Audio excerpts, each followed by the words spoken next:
Hello everyone, I am Tanuj Matolia from दिवाले e learn. आज की वीडियो में हम बात करने वाले हैं हमारे paper number 3 of CA foundation का एक बहुत इंपॉर्टेंट टॉपिक, बहुत इंपॉर्टेंट पार्ट स्टैटिस्टिक्स का एक बहुत इंपॉर्टेंट टॉपिक कोरिलेशन। उसके अंदर हम बात करेंगे आज स्पेयरमैन्स रैंक कोरिलेशन कोफिशिएंट की। तो फर्स्ट ऑफ ऑल अगर हम बात करें तो देखो, स्पेयरमैन्स रैंक कोरिलेशन कोफिशिएंट का यूज क्या होता है। अगर हमें कोरिलेशन सेट करना हो between two qualitative characteristics like marks of business and mathematics, अगर इन सपोज करो कि हमें बिजनेस के मार्क्स दे रखे हैं और मैथमेटिक्स के मार्क्स दे रखे हैं, अगर इन दोनों के मार्क्स के बीच में हमें कोरिलेशन सेट करना हो, या फिर सपोज करो कि किसी एक जज ने किन्हीं दो जज ने किसी पर्टिकुलर कंटेस्टेंट के लिए जजिंग के मार्क्स दिए, तो उन मार्क्स के बीच में अगर हमें ये कैरेक्टरिस्टिक कोरिलेशन अगर हमें सेट करना हो, तो उस कंडीशन में हम यूज लेते हैं स्पेयरमैन्स रैंक कोरिलेशन कोफिशिएंट।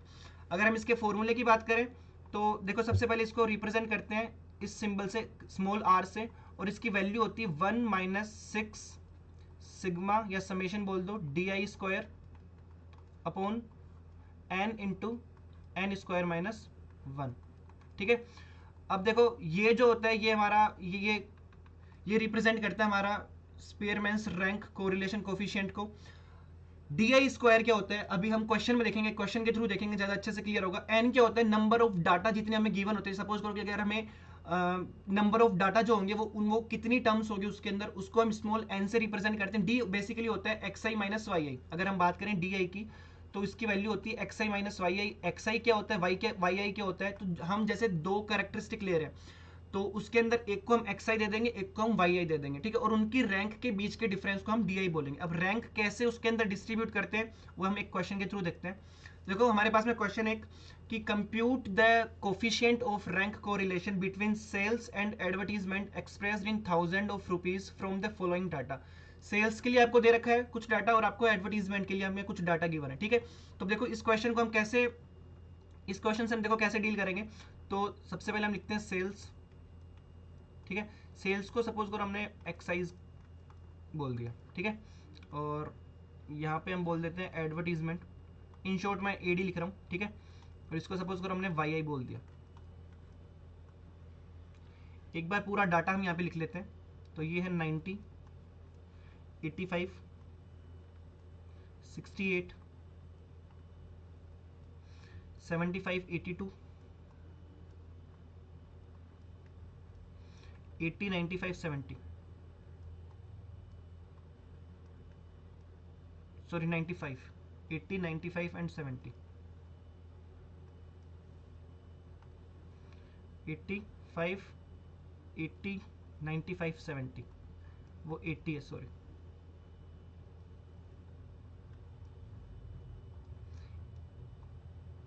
90, 85, 68, 75, 82, 80, 95 एंड 70। ठीक है, अब हम बात करते हैं वाई आई के लिए। तो 7, 6, 2, 3, 4, 5, 8, 1, ये हमारा हो गया। जो हमें गिवन डाटा है वो हमने पूरा डाटा यहाँ पे लिख लिया है। ठीक है, अब हम बात करते हैं रैंक की कि हम इसको रैंक कैसे देने वाले हैं। अगर हम बात करें एक्साइज के लिए तो रैंक एक्साइज में हम कैसे देंगे, एक्स आई, इनमें कैसे देंगे हम रैंक। तो वो देखो, जिसकी वैल्यू सबसे ज्यादा है उसको रैंक 1, फिर उससे जस्ट कम वाले को रैंक 2, उससे जस्ट कम वाले को रैंक 3, 4, 5, 6 ऐसे। ठीक है, कहां तक जाएगी रैंक, रैंक जाएगी हमारे पास में देखो 8 डिफरेंट डाटाज है तो 8 तक रैंक जाने वाली, 1 से 8 तक। तो देखो सबसे पहली रैंक किसको मिलनी चाहिए, 90। हम सिर्फ एक्साइज की बात कर रहे हैं, अभी इस वाले कॉलम की बात कर रहे हैं। तो सबसे पहले 95 वाले को 1, सेकंड नंबर पे 90 वाले को 2, 90 से जस्ट छोटा है हमारे पास में 85, दिस इज 3, फिर 85 से जस्ट छोटा है 82, 4, फिर 82 से जस्ट छोटा है हमारे पास में 85, 80 से जस्ट छोटा है 75, 6, 75 से जस्ट छोटा है 77 एंड लास्ट में 68, 8। ये हमने रैंक दे दी एक्साइज को। अब बात करते हैं रैंक ऑफ वाई आइज में।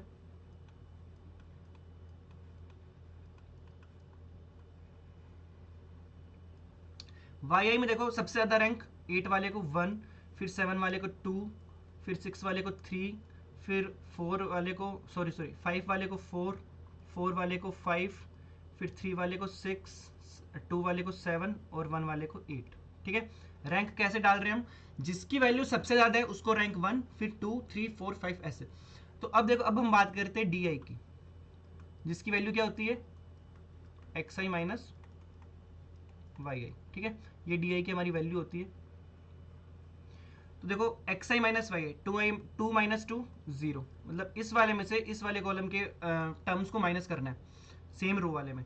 3 minus 3 0, 8 minus 7 1, 6 minus 6 0, 4 minus 5 minus 1, 5 minus 4 1, 1 minus 1 0, 7 minus 8 minus 1। तो अगर हम इसका समेशन निकाल लें तो हमें क्या मिलेगा, 1 माइनस 1 1 माइनस 1 0। बट हमें क्या चाहिए, हमें रिक्वायरमेंट है सिग्मा डी आई स्क्वायर की। तो अब हम नेक्स्ट टर्म में निकालते हैं डी आई स्क्वायर। तो जो हमारे डी आईज आए हैं उनका स्क्वायर कर दो। तो 0 का स्क्वायर 0, 0 1 0, माइनस 1 का स्क्वायर 1 1 0 1।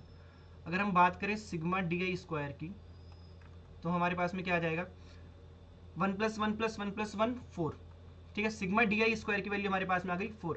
अब हम चलते हैं हमारे फॉर्मूले पे, जो कि हमें, जो हमारी लास्ट स्टेप है इस क्वेश्चन में, 1 माइनस सिग्मा, क्या फॉर्मूला था, 1 minus 6 sigma D I square, 1 minus 6 sigma D I square upon N into N square minus 1। अच्छा, एन कितने हैं गिवन क्वेश्चन के अंदर, एन की वैल्यू क्या है, टोटल टर्म्स कितनी है गिवन क्वेश्चन में, टोटल डाटा कितने गिवन है, किसी पर्टिकुलर जैसे सेल्स की बात करें तो कितने डाटा गिवन हमें, 8। ठीक है, 8। तो n की वैल्यू क्या हो गई, 8। ओके, तो 1 minus 6 sigma, sigma D I square की वैल्यू क्या आई थी, सिग्मा डी आई स्क्वायर की वैल्यू आई थी, देखो यहाँ से 4। ठीक है, ये हमारी सिग्मा डी आई स्क्वायर की वैल्यू थी 4। तो 1 माइनस 6 इंटू 4 अपॉन n की वैल्यू क्या है, 8। तो 8 इंटू 8 स्क्वायर 64, 64 माइनस 1, इसकी वैल्यू क्या आ गई, 1 माइनस 24 अपॉन 8 इंटू 63। और अगर इसको सोल्व करें तो 1 माइनस 3 अपॉन 63। ठीक है, और अगर इसको आगे सोल्व करें तो 1 माइनस 1 अपॉन 21, तो इसकी वैल्यू आ जाएगी 21 माइनस 1 अपॉन 21। तो it will be 20 upon 21, almost equal to 0.95। ठीक है, ऑलमोस्ट 0.95। तो ये हमारी जो है वो रैंक कोरिलेशन कोफिशिएंट, हमारा स्पीयरमैन्स रैंक कोरिलेशन कोफिशिएंट लास्ट में क्या निकल के आया उस पर्टिकुलर क्वेश्चन के लिए, 0.95। देखो हमेशा जो हमारा, जो इसकी वैल्यू होगी वो हमेशा लाई करेगी -1 से +1 के बीच में, और +1 के जितनी नजदीक होगी उतना बेटर रिजल्ट होगा, उतनी बेटर जो कह रहे हैं हम कि कोरिलेशन की वैल्यू, कोरिलेशन कोफिशिएंट जितना 1 के नज़दीक होगा उतना एग्रीमेंट स्ट्रॉन्ग होगा। तो हाँ, 0.95 बहुत करीब है 1 के। तो इट वाज लाइक, अगर हम जजमेंट की बात करते हैं तो अगर 1 के करीब है इसका मतलब कि जजमेंट सही है, एग्रीमेंट है उसमें, मतलब उससे एग्री कर रहे हैं। ठीक है, तो ये था आज का क्वेश्चन। अब एक पॉइंट यहां से उठता है कि अगर सपोज करो आज के क्वेश्चन के अंदर हमें किसी डाटा की वैल्यू रिपीट मिलती, किसी डाटा की वैल्यू रिपीट मिलने से मतलब है, सपोज करो पहली वैल्यू 95 आ गई, ये 90 आ गई, ये 85 आ गई, सपोज करो यहाँ पे भी एक 85 होता। ठीक है, तो आप इस 85 में से और इस 85 में से किसको रैंक 3 बोलते, किसको रैंक 4 बोलते। यहाँ पे 82 था तो 85 वाले को आपने रैंक 3 दे दिया, 80 और इस 82 वाले को आपने रैंक 4 दे दिया। बट सपोज करो अगर दोनों 85 होते तो कौन से वाले को हम रैंक 3 बोलते और कौन से वाले को हम रैंक 4 बोलते। तो ऐसे क्वेश्चन से डील करना मतलब एक एक्स्ट्रा उसमें पॉइंट ऐड हो जाता है। जब भी अगर उसको बोलते हैं वो एक कॉन्सेप्ट हमारा आता है, नया कॉन्सेप्ट होता है, वो होता है रिपीटेड रैंक्स का कॉन्सेप्ट होता है, जिसके अंदर हमारा क्या होता है कि कोई भी डाटा रिपीट हो रहा होता है तो उसके अंदर हम रैंक कैसे डिस्ट्रीब्यूट करते हैं। जैसे सपोज करो इसी क्वेश्चन में अभी जैसे हमने एग्जांपल देखा 85 2 टाइम्स होता है, तो किसको हम रैंक 3 बोलते, किसको हम रैंक 4 बोलते। सपोज करो थर्ड टर्म भी यहाँ पे भी मान लो 85 होता, सपोज करो ये भी 85 होता, तब फिर किसको 3 बोलते, किसको 4 बोलते, किसको 5 बोलते। तो वो कॉन्सेप्ट जो है वो हम अपनी नेक्स्ट वीडियो के अंदर देखेंगे। आज की वीडियो में इतना ही। आई होप आपको आज की वीडियो का कॉन्सेप्ट समझ में आया होगा। तो मिलते हैं नेक्स्ट वीडियो में। Thank you.